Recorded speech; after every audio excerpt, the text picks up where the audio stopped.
Hi guys, jirra jirtu Oromoo Kookaalii bakka jirteetti nagaan Rabbii isin biraa jiraatuun isiniin jedha. Hiriyaati takkaan waan ta'e gaafachuu barbaada. Subscribe, like, share naaf gochuun dagatinaadha. Akkasii mee waan isheen naan jettu tokko laala. Namni fedhuu dhiisuu danda'a, fedhuu danda'a. Ani ammoo hin beeku gaa. Kanaafuu hiriyaan baay'ee jaaladhuu fi kabajuudha. Mee yaada koo yoo naan ibseef maallaan jetti walumaan laalla. Wayyoo sa'aatiin tokko walakkaa hin bade.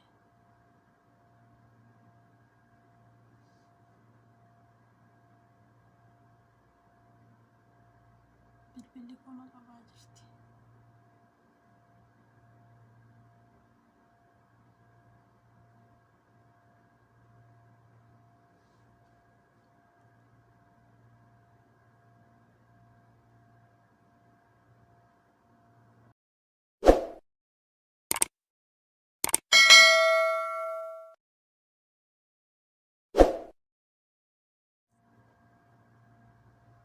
Maaltu nama ni naafsifne bu'ay.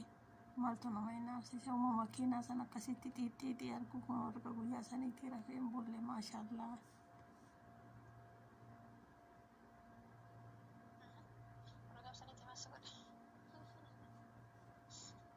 Irrii banaa dhorke kolfita ani gubachuuttan jira.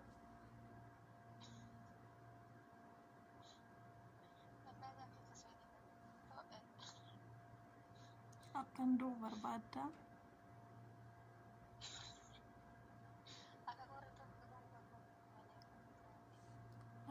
Faatuun koosini gaa'e.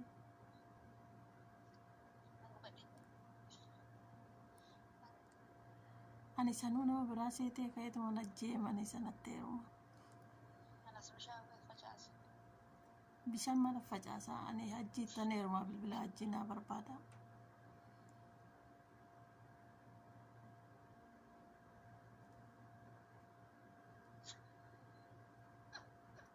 Haa?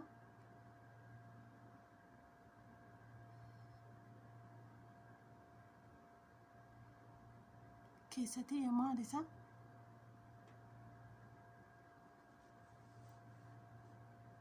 Halo? Halo? Lubbuu koo? Haa?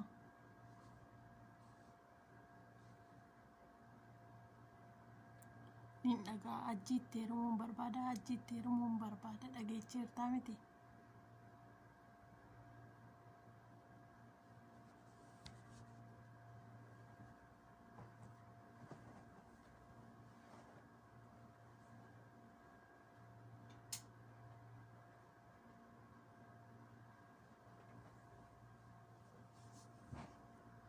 Halo?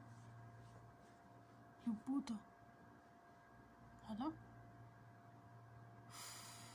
La ilaha illallah rabbiin ishee qotu bilbilata.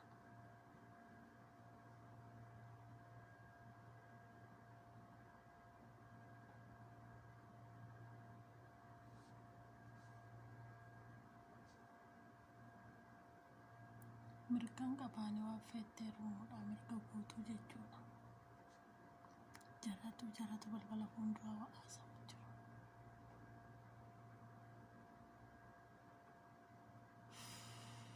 La ilaha illallah.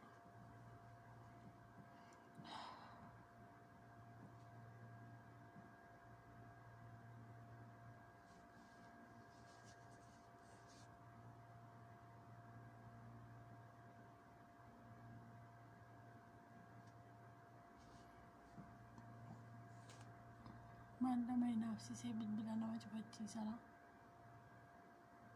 Hin heeruma. La ilaha illallah bilbila kana maal na harkatti goota rabbii kiyya.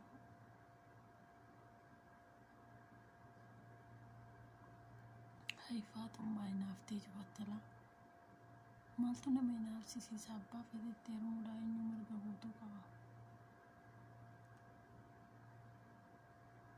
Astagfirullah yaa hiriyaa bara kana.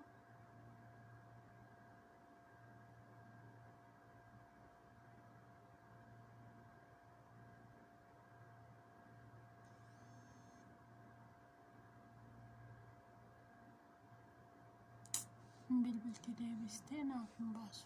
Bilbilli koo narraa gurraache gisee afur bilbiltee jechuudha.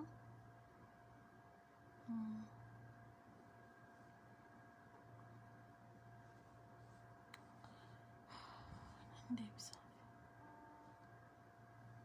Aloo. Aloo. Lubbuuta. Dhageechi moo akkamilaa?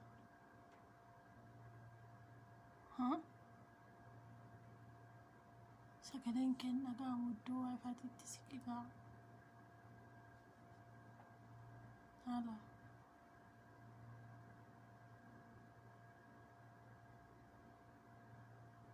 Aloo. Lubbu koo.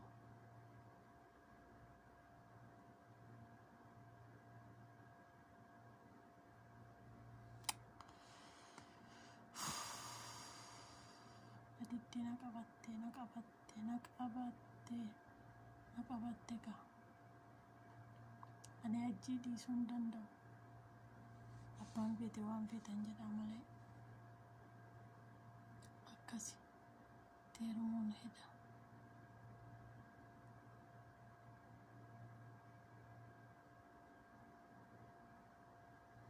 Ayyee kalaas boruu jiituun naa bilbilaa jira. What to do if the kidney is not good? People with poor kidneys are prone to waste and knee pain, physical exhaustion and lack of energy, dizziness, polyuria at night, husband and wife life not harmonious. You can't miss this Chinese medicine recipe. Ginseng, yam, red dates, wolfberry, mulberry. Brew with boiling water for 5 minutes. 1 glass a day. 1 month later. You will come to thank me.